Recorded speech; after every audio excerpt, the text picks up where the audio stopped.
अस्सलाम वालेकुम। मेरे YouTube चैनल में आप सबको खुश आमदीद। उम्मीद है आप सब खैरियत से होंगे। आइए बढ़ते हैं कहानी की तरफ। ये कहानी तब की है जब मैं 6 क्लास में पढ़ता था।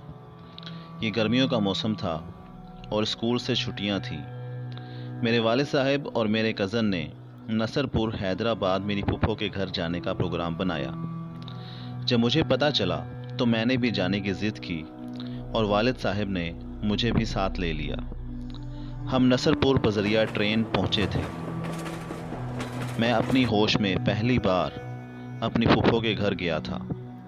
उस वक्त वो इलाका ज़्यादा आबाद ना था, चंद गलियां और फिर मैदान, इस तरह वहाँ की आबादी थी। मेरे फूफा और मेरे कज़न उस वक्त टेंट सर्विस कैटरिंग का कारोबार करते थे। फूफो के घर से बाज़ार तक जाने के 2 रास्ते थे।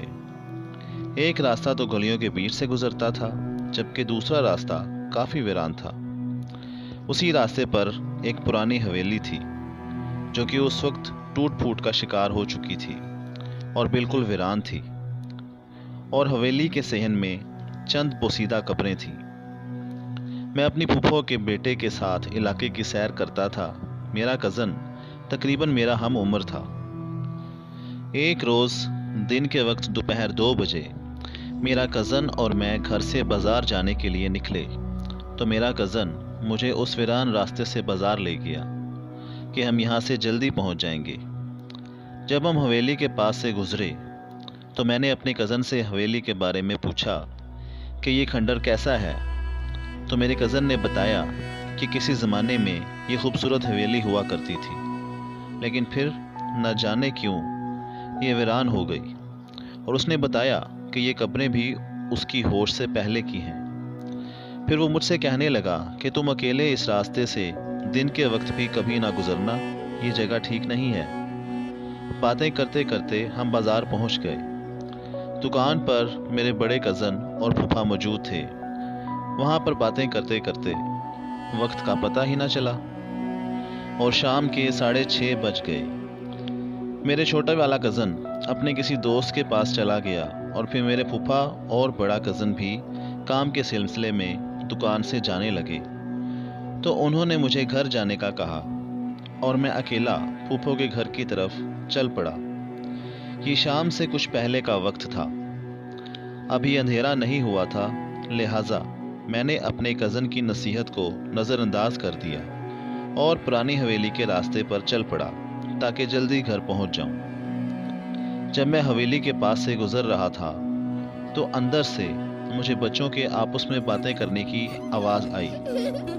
हवेली की दीवार ज़्यादा ऊंची ना थी। मैंने दीवार पर हाथ टिकाए और पंजों के बल ऊंचा होकर अंदर झांका तो मुझे 2 बच्चियां जिनकी उम्र तकरीबन 5 या 6 साल होगी हवेली के अहाते में पोसीदा कब्रों के पास बैठी नजर आईं। वो आपस में बातें करके हंस रही थीं। मैं हैरान हुआ कि ये बच्चियां इस वक्त इस वीरान जगह पर क्या कर रही हैं और ये कहाँ से आई हैं। हवेली का दरवाज़ा तो ना था, लेकिन वहाँ पर दरवाजे के जितना रास्ता था। मैं ना चाहते हुए भी हवेली में दाखिल हो गया ताकि उन बच्चियों से इस वीरान जगह पर खेलने की वजह पूछ सकूं। हल्का हल्का अंधेरा फैल चुका था, माहौल पर गहरा सन्नाटा तारी था। ऐसे में उन बच्चियों के हंसने की आवाज़ें फिज़ा को और भी पुरस्कार बना रही थी। जैसे ही मैंने कदम हवेली के अंदर रखा, एक तेज़ हवा का झोंका मेरे सीने से कुछ इस तरह टकराया जैसे कोई मुझे हवेली में अंदर दाखिल होने से रोक रहा हो और मुझे वापस धकेल रहा हो।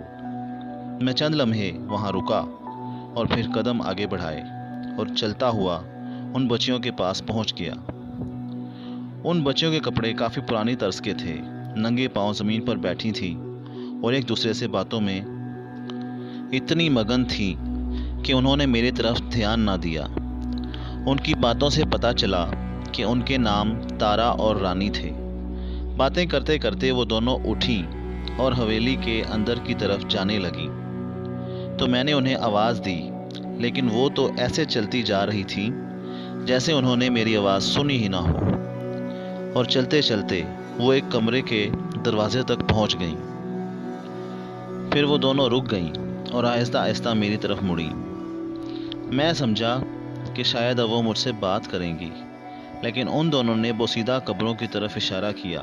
میں نے اس سمت دیکھا تو وہاں بڑی قبروں کے درمیان مجھے دو چھوٹی قبریں نظر آئیں، اور قبروں کے اوپر جو کتبے لگے تھے ان پر مٹی جمی تھی، لیکن پھر بھی ان بچیوں کے نام تارا اور رانی واضح لکھے نظر آ گئے۔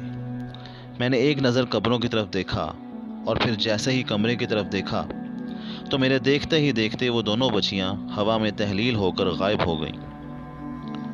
یہ منظر دیکھ کر خوف سے میرا سر پھٹنے والا ہو گیا۔ میں بھاگنا چاہ رہا تھا لیکن قدم میرا ساتھ نہ دے رہے تھے۔ میرا پورا جسم پسینے سے شرابور ہو گیا تھا اور آنکھوں کے آگے اندھیرا چھاتا جا رہا تھا۔ بے ہوش ہونے سے پہلے میرے کانوں نے ایک بہت بھاری آواز سنی جو کہہ رہی تھی کہ تم مہمان ہو، اس لیے زندہ چھوڑ رہا ہوں۔ اس کے بعد مجھے کوئی ہوش نہ رہا۔ ہوش آیا تو میری پھپھو اور میرے تمام کزنز میرے گرد جمع تھے۔ انہوں نے بتایا کہ تم ہمیں حویلی کے باہر بے ہوش ملے تھے۔ پھر میں نے انہیں تمام واقعہ سنایا اور مجھے میرے والد سے کافی ڈانٹ بھی پڑی۔ تو یہ تھی آج کی کہانی۔ دوستو کیسی لگی کمنٹس میں بتائیے گا۔ اگلی کہانی تک کے لیے شب بخیر۔